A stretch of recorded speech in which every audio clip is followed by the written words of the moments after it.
Hello, my name is Laura. You will hear my husband in the background. He's doing the recording. And you'll see me looking at him throughout a lot of the video because he'll be answering questions. Today we'll be talking about geopathic stress. I'm the one who brought up this topic because of my experience with it. What happened to me was we had arranged our bedroom with our bed against one wall.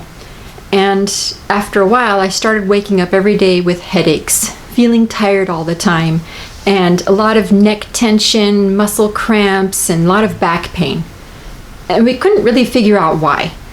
Seemed like I was taking ibuprofen every day and doing something like stretching or changing my diet to try and get rid of all those symptoms and those constant headaches.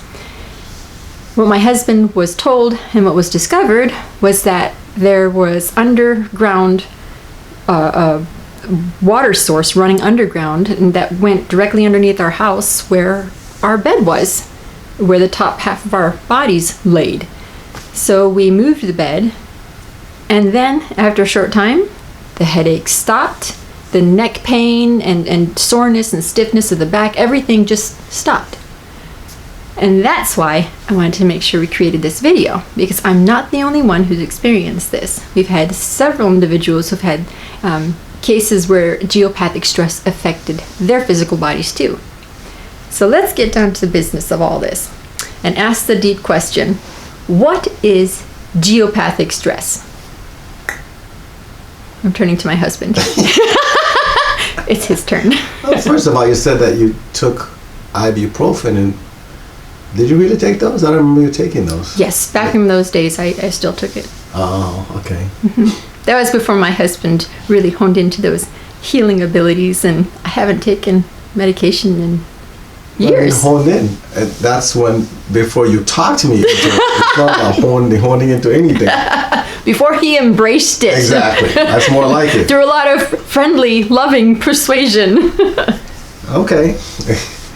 I guess that's true about the friendly, loving persuasion. So let's get back to the point though. What is geopathic stress? It's that stuff that affected you. I gave you headaches and cramps and everything else. But more specifically?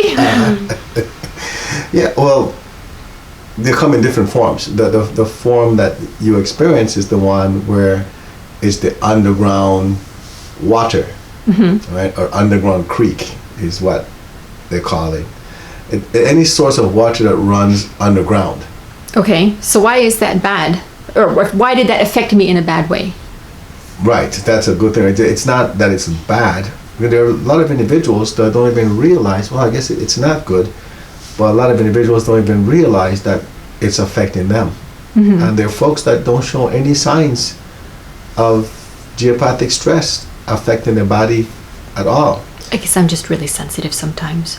Well, even myself, remember, we sleep in the same bed. Yes. And I wasn't waking up with cramps or anything like that. No. But a little bit of shoulder. Well, that's pain. The thing, right? But I didn't pay attention to that. Right. Until we moved the bed. Then I realized, oh, I don't have any more shoulder tension. Mm-hmm. And that could also happen to a lot of individuals where until something stops, they don't realize that they had it in the first place. Mm-hmm. You know, because I can handle pain. Anyway, so what happens in a case like that is the water is running underground, as a lot of individuals know, or if you don't know, there's an electromagnetic field in the earth that just naturally occurs. Mm-hmm. Well, imagine that water is running over that electrical charge or the electrical particles that are in the earth. It creates a charge, and it just so happens that when those two interact, it's like you standing in a puddle of water holding on to naked wires. What happens in a case like that? Electrical shock. Right. Except in this case, it's released into the air and then it travels up, right? Mm-hmm. Through cracks in the ground, it travels up and it can go as high as it needs to. And if you're in one spot for, say, at least a minimum of 6 hours, which is normally when people are sleeping, that's when you sleep, right? 6 hours to 8 hours. 6 hours of sleep. Then you start to feel the negative effects of these frequencies that are created when the electromagnetic field and the running water combine. Now, you don't have to be directly over it like I was or my husband was. You could be in a multi-story building, like one of the individuals that we know, and she's like maybe the 10th or 12th floor of the building, and she was feeling the effects of some of this geopathic stress. But because of my husband working with the angels, that was neutralized, and she's fine now. But how do you know that she was being affected by geopathic stress? Because you were told. No, but what did she complain about?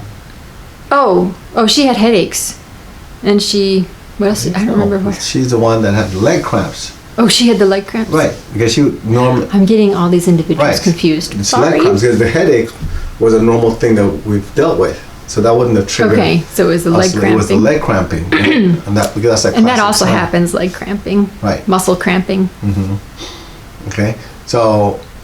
Right, the height doesn't matter, which is strange. Like I said before, to me, it's strange to talk about something like that can affect somebody. You can't see it, you don't hear it. It's just running water under your house. But it's a frequency, and that's what we brought up so many times. It creates a frequency, and that frequency just constantly emits in the air. Mm-hmm. Now, is running water underground the only thing like that can affect us? No, that's one source of that. The other ones have to do with fault lines, where the earth, where it shifts, and it creates cracks between the different layers of the earth. Right. Well, there are gases that naturally exist in the earth. Methane gas, right? Butane, those are the things that they... Radon. Exact. Radon is the big one. Right? Now, radon, you can't smell. At least methane you can smell, but radon you can't smell. So... I know that, for example, in Illinois and other states, it's required for you to have a radon detector in your home. I don't know if you're aware of that. Oh, I am, yes. Okay, now, why do you think that is?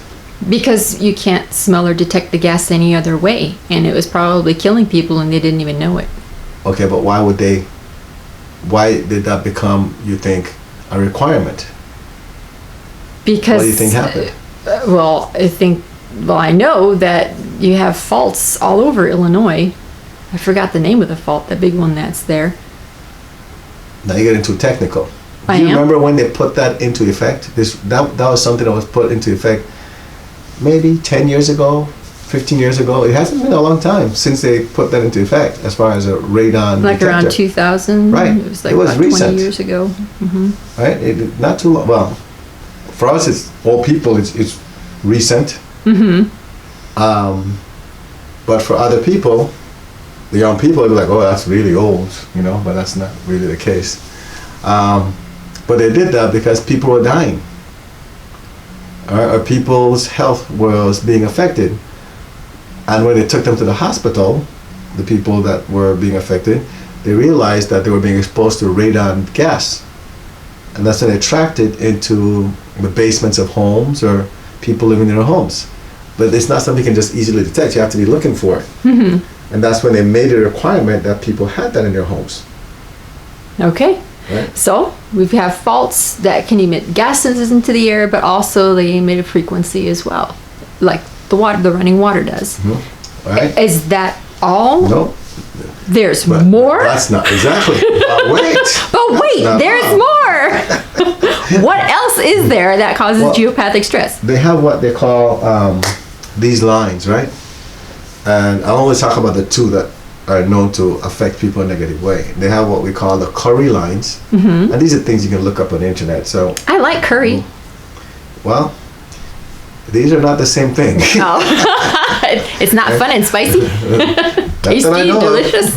Right? So the curry lines, these naturally again occur on the earth. And same thing with the other ones, they're called Hartman lines. Now they run in different directions, but I won't get into any of that. Again. Right, you could look those up yourselves. Exactly. Curry lines or Hartman lines. Well, and the reason why I suggest they look it up themselves so they can get more details on these things, because we're not experts on these. Right. We're simply given guidance on what to do with them, on how to neutralize them or to identify the presence of them and let people know, hey, this could be affecting you this way, right? But curry lines and Hartman lines, They're natural lines that occur in the earth. They're energy lines that occur in the earth. Okay. It just so happens that if they run by themselves, they're fine. But the moment they cross, right where they cross, it becomes a challenge. The frequency that they create when they cross is toxic, and it affects your body in a negative fashion.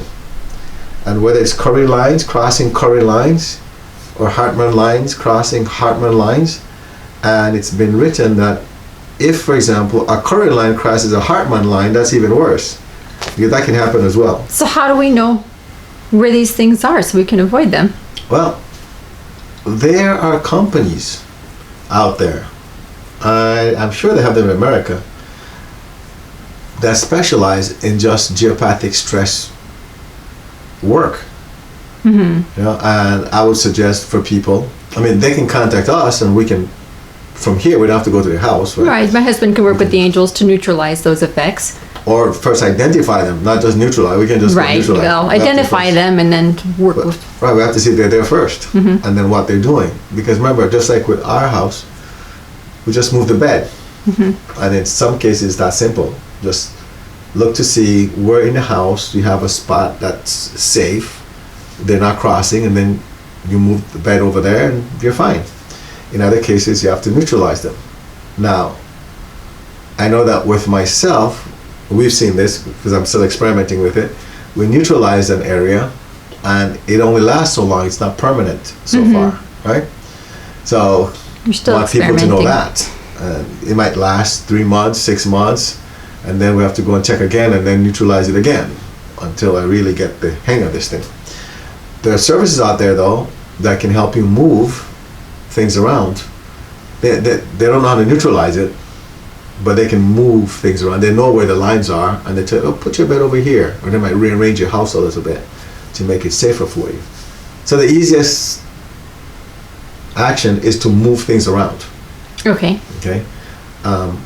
I've seen where companies claim that they can neutralize it with machines.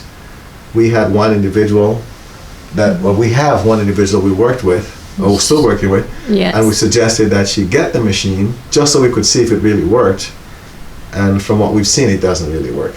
So I've had to keep neutralizing the home just to keep it the way. So if it does work, it works a little bit, but it doesn't neutralize the way they claim it does. But she didn't want to send it back because she felt like it helped a little bit anyway with the pets. So she kept the machine. Okay.